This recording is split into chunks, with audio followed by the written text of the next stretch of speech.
the last time that we talked about Gwen Stefani was during the Christmas season when she used an opportunity to promote the Hallow app. It is the most popular Christian prayer app founded by Catholics. I promoted it last night on IRL, in fact. Yes, you did. But they have a whole host of celebrities that are now promoting the app, and I wouldn't have suspected that would happen years ago. I learned about the existence of Hallow way before celebrities like Chris Pratt or Mark Wahlberg were involved in promoting it.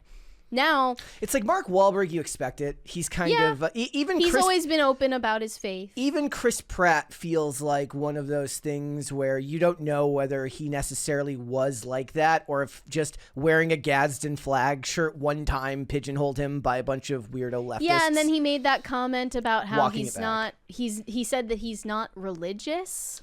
I don't even know if I believe necessarily that he meant that. Maybe he like, didn't. He was walking it back. Yeah, I don't know what that was about. But Gwen Stefani has continued promoting Hallow ever since, and now she's promoting their Lent Pray 40 challenge as well and receiving some backlash for that, but not quite as much as she got for this tweet.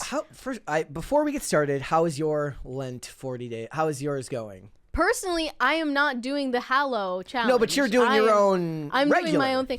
I am fine, you know. You're not having taco. You're not going. I'm surviving. I need some Taco Bell. I'm surviving. It's not that big of a deal, and you know, it sometimes blossoms into something bigger than you thought it would. Because if I'm just at the grocery store and I see something I want, like I was looking at ice cream, I was looking at Halo Top, and I was like, I know I didn't give up ice cream for Lent, but I'm going to walk away right now because I don't need this, and I am suffering just the teeniest, tiniest fraction compared to Christ's passion. I can do this. I can walk away from this. We all have faith in you. Yes, and I've been taking more time for prayer as well, and that's what they're promoting, so I'm totally for it. But Gwen Stefani put out this ad. I would like to show that first. Okay, so we got this here. Are you looking to grow closer to God this Lent? I'd love to invite you to join me in praying every day leading up to Easter on the Hallow app. I love this app, and I use it every day. For Lent, they're doing this incredible 40-day prayer challenge. You'll join millions of Christians around the world, including the incredible Mark Wahlberg, Jonathan Roumie, Father Mike Schmitz, and so many more in meditating on Jesus' way to the cross. It's going to be the most transformative Lent of our lives. Download Hallow and join me in prayer this Lent. God bless. I'm thinking that Blake Shelton's like, you can't be in a room alone with Jonathan Roumie. Why? Because he's so holy. I think she's just a little starstruck. You know, when you've worked in that industry your whole lives, you need a different type of star to really awe you. They fell in love under circumstances some would say are suspect, but I don't know. The official story is that she got a divorce and an annulment from the Vatican before remarrying, which shows that she is dedicated to her Catholic faith. Most wouldn't do that. I was looking at yesterday, I was like, she was born in 1969. Holy crap! Because I was looking at her. She looks Wikipedia. incredible. And I didn't see anything there mentioned about I was actually wondering. I was like, did she get an annulment? Because I know she'd been married twice before. Because she was married to Gavin Rossdale, the dude from. She's been married once before. Okay, to Gavin Rossdale. That's the one that. But she before got that, annulled. I'm sorry. Before that, she was in like a long-term relationship or a relationship with one of the dudes from No Doubt. Right. But she was married to Gavin Rossdale for years. So after this Hallow ad came out, I didn't see a whole lot of negative responses, but there were definitely some. One said, "This has to be a joke. I'm crying. It is so bad. Someone please pour cold water on my head." I don't understand why Gwen Stefani being a Christian upsets you that much. I mean, I do. Another one said, "She's just a girl praying in a brainwashed world." Really clever. "Don't speak, Gwen." Another zinger there. I mean, her songs are ripe for being used for headlines. "This is what moving to Oklahoma does to a person." I don't even know what that means. So she doesn't live in LA, therefore she's religious. Isn't a person anymore. And then another one said, "Nice that Mark Wahlberg is taking a break from assaulting people." There's just a lot of bitter people. Bro caught a case in like the 80s and they're still holding it against him. And then Chris Brown is just out here chilling. Well, like, you know, no like, and the difference is Chris Brown did I'm sorry to say it, the smart thing. He just didn't apologize. He just moved on with his life, and it may not be the right thing, but it's definitely the smart thing. Absolutely, to do. There's a difference there. Just a bunch of bitter Reddit tier atheists really didn't like the fact that Gwen Stefani was speaking about her faith more than she had previously. But it got to a fever pitch when she tweeted praise for Jonathan Roumie, who, if you didn't know, plays Jesus in the Chosen series. He does. She saw Jonathan Roumie's interview on Tucker Carlson's podcast, and she said, "Wow, at Jonathan Roumie, you are a powerful, inspirational human. What an enlightening, intelligent, beautiful interview. Thank you for being you." I could have told her, here, this is the thing. Any celebrity who's what? going to push away from like the far left should hire someone to make them aware of the things that are going to cause a stir. And anything with Tucker Carlson is going to cause a stir if you come from a mainstream fan base. It's funny though, because I don't think Gwen Stefani is really in the political Well, that's space. what I'm saying. She doesn't She know. just saw that it was a Jonathan Roumie interview, Exactly. and she probably likes The Chosen and innocently watched it, thought that it was a great interview and wanted to say something nice, and then all of these people lost their freaking minds. I actually find this type of information as a burden most of the time, because when you know about stuff like this, you're already anticipating the crazy shit people are going to say to you even before you post it. And living that way, while maybe preferable depending on, you know, better forewarned is forearmed, there's a lot less whimsy. I hope she's someone that posts and then doesn't look at the replies. But here were some of them. "Oh, Gwen, becoming a right-wing grifter." The word grifter has lost no meaning. all meaning. No meaning whatsoever. Like it is actually one of those words that I don't know if I've ever used it as a terminology for a specific person, because the way I see it is like, I can't know what's in your heart. And I can't know whether you've had a change of heart.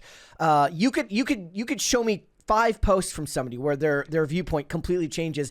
I can't know for sure intrinsically whether that is because they just decided that this was a better course of action, would make them more money, or if they just read about some stuff and changed their opinion. I don't know. I can't know. Therefore, it's not really a viable argument. That's exactly what I was trying to say last night on IRL in regard to the debate over the use of the phrase Christ is King, because it's a useless argument to have. You're asserting that you can read someone's conscience and understand what was going on in their heart when they said or posted something. You never will know for sure. You could maybe make the argument that if you know enough about the person's digital footprint and the way that they speak in other posts, that you could make it a general assumption. But even then, that's just an assumption. Yeah. Another one said, "Gwen, as a longtime fan, you're making it harder and harder to keep supporting you. Please don't platform Tucker Carlson, the Russian propagandist." As if he needs platforming. He's got his own network. He can literally platform has himself. a platform. He is the platform. He is the platform. Like, what do you mean? How is she platforming anyone? She reacted to something he did. I agree with Zachary Bloom in the chat. He says right wing has also lost all its meaning. Yes, yes. Like, people have told me, like, I can't believe you became like a right wing person. I'm like, I'm really not really. So another one said, "You need a reality check. This is heartbreaking." And then everyone is posting about this scene from White Lotus recently. Have you seen the clip? The one at the boat launch. Yeah. These 3 like white rich women at dinner together. They find out that their friend is a Trump voter, and it gets really awkward and tense. And I think that the clip showed more about the way that liberals are incapable of having social interactions with people who disagree with them. Not the other way around. My the most presumptive I can be is, and maybe the unfairest I can be towards another human being, is if I just don't think that you're capable of agreeing to disagree on something, I will just save it. I will just not give my opinion because I literally don't have faith. And that's not really necessarily fair or even all that kind. But a lot of times I'm like, look, you don't seem like the type of person who can agree to disagree.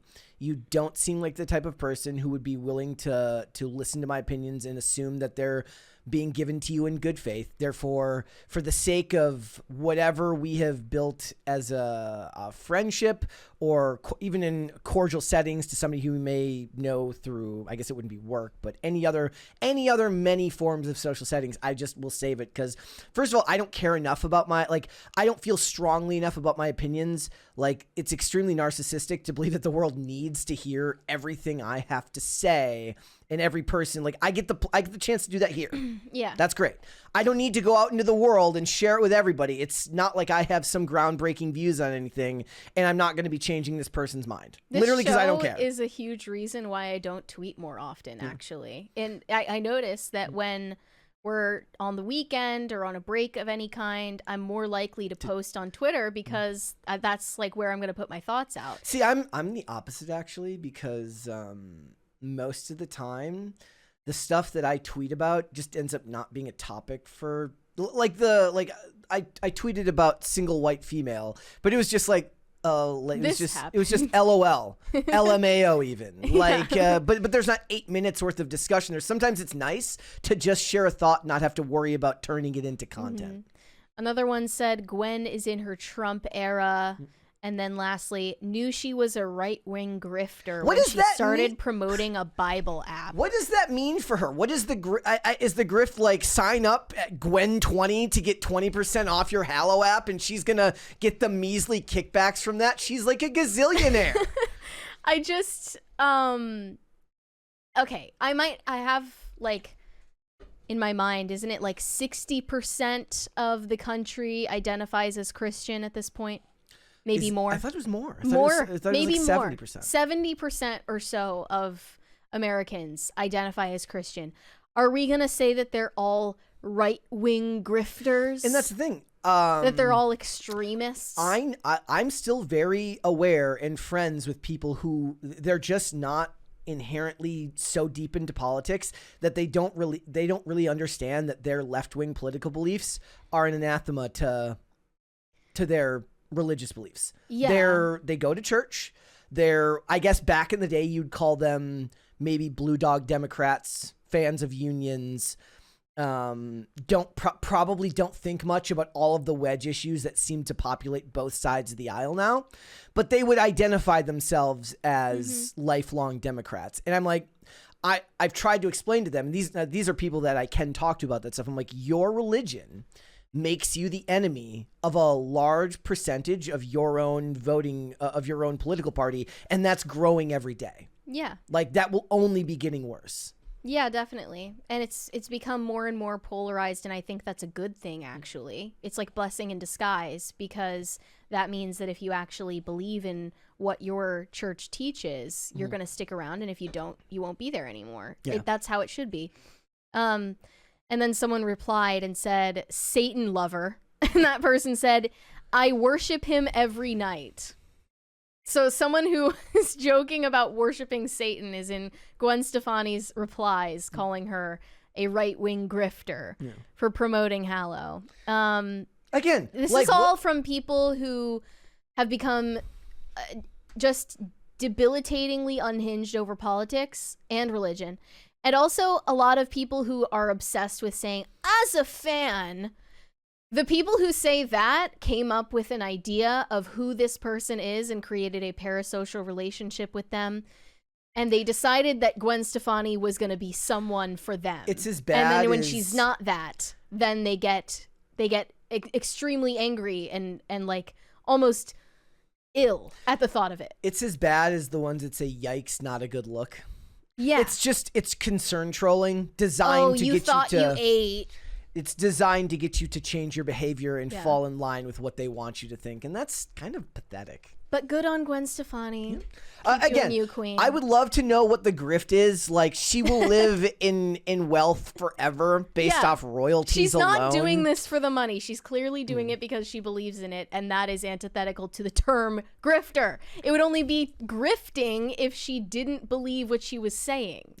Thanks for watching. Listen to full episodes of Pop Culture Crisis on Spotify. Keep up with us on social media and make sure you subscribe and ring that bell so you never miss the show. Bye, guys.